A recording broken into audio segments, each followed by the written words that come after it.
I could code talk to white guys watching football fixing their truck. First of all, we don't speak in code. We're not aliens. Second of all, I might recommend to the governor that if your first move at a political event is to go right to the jazz hands, maybe you're not speaking the correct language that you think you're speaking, perhaps a different dialect, but this was maybe the dumbest analysis of the 2024 election I'd ever seen. I mean, we know why he was chosen, because she couldn't pick the correct choice because he was Jewish. Let's be honest, she should have picked the governor of Pennsylvania, and her party wouldn't let her do it. So she ends up picking this camouflage hat-wearing buffoon that comes from your state, who I am convinced actually cost her votes, but I am more than glad was on the ticket so that J.D. Vance could kick his ass at the debate. Why do you think it is that Democrats have had such a hard time convincing men and young men in particular of their message lately, and conservatives have been much more successful at it through Trump? It's very simple, because they care more about dudes who want to be women than dudes who just want to be dudes. That is the main reason.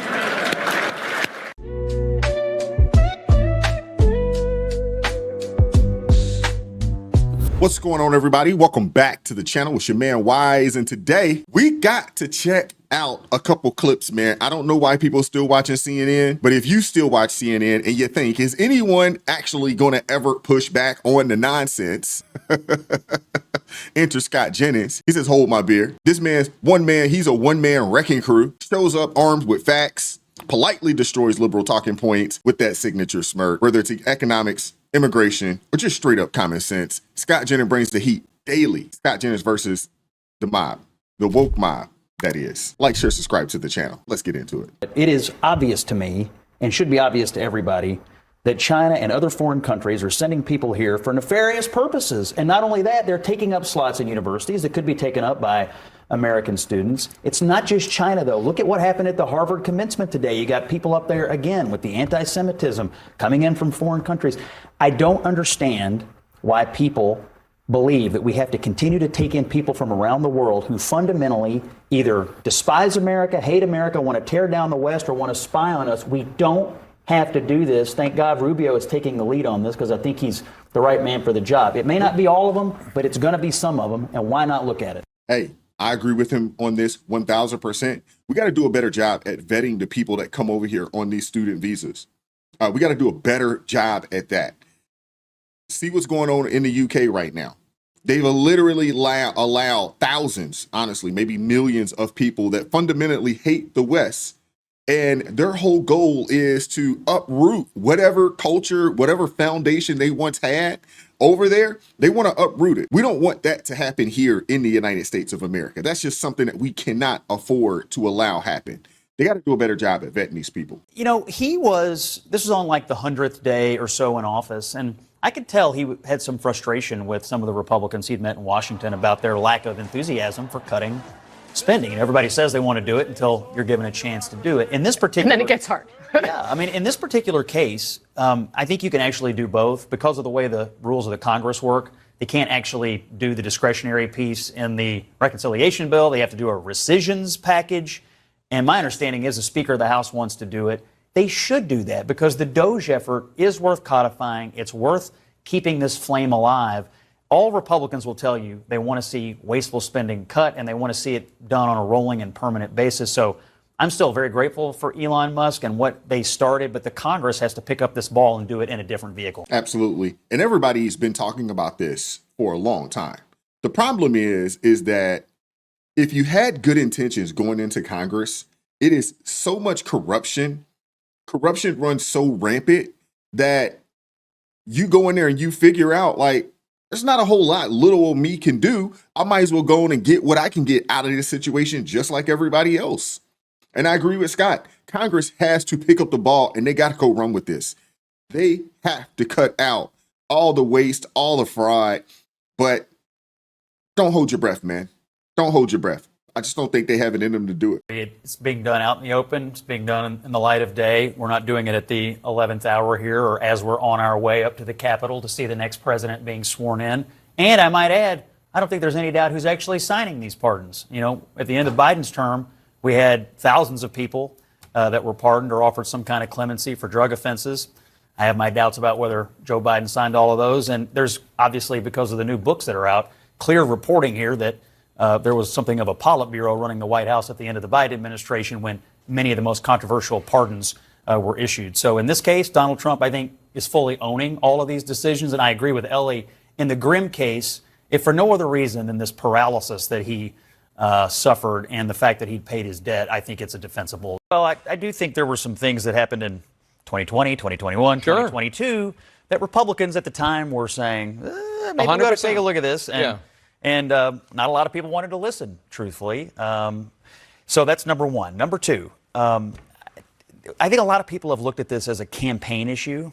My takeaway and reaction to all this the entire time has been he was the president. Yeah. And this one comment in the book about how, you know, there was sort of a group of unelected people that were serving as a board that was sort of running the country. And he was at best a senior member of the board. That's not exactly what it says in the Constitution. No, and that's from a cabinet secretary. And quote. I mean, this is not what you sign up for when you vote for the president of the United States. And it calls into question who was running the country on a day-to-day basis, were the policy decisions actually flowing from the president? And what responsibility does the Congress have now to go back in time and say, were these decisions legitimately made by the president of the United States? Hey, there is no doubt in my mind who's actually running the country right now, who's actually signing off on these pardons. There's no doubt in my mind. But I do not think that Congress, I don't think they have the fortitude. I don't think they have the will. I don't think they have the want to. I don't think they have the cojones to go back and look at the previous administration and pretty much, you know, just kind of, you know, comb through everything, you know, with a fine tooth comb to figure out, you know what I'm saying, if these pardons and if, you know, a lot of the things, you know, that were signed off on, quote unquote, by Joe Biden, I don't think they will do it. This is a black eye in America. This previous administration, I mean, this is a black eye. This is a black mark in America.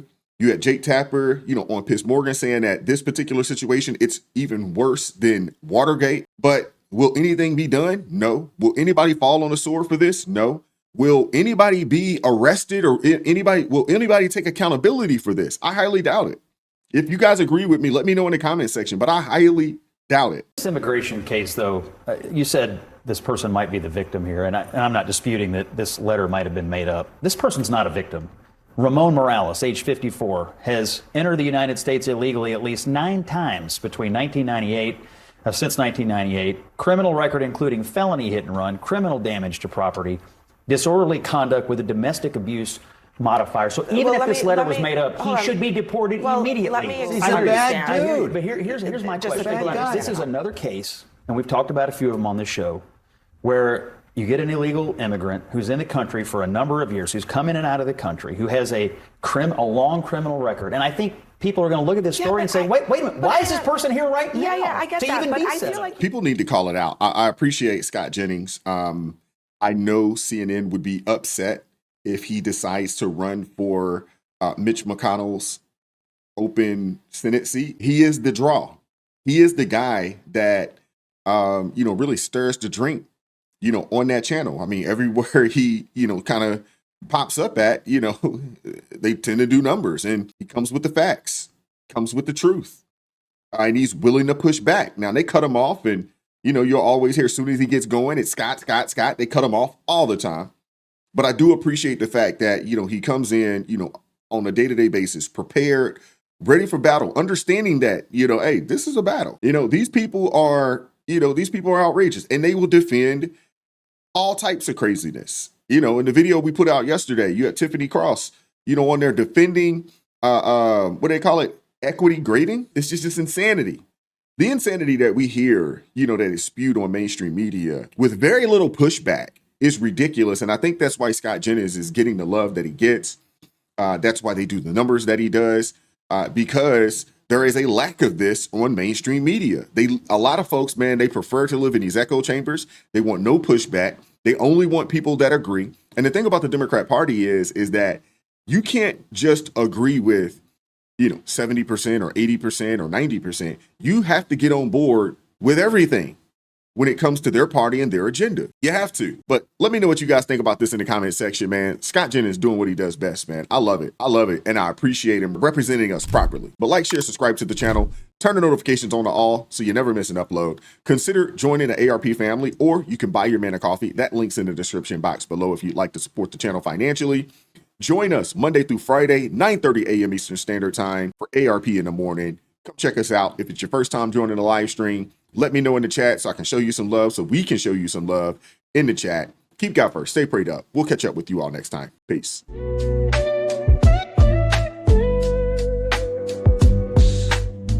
Vibes so raw.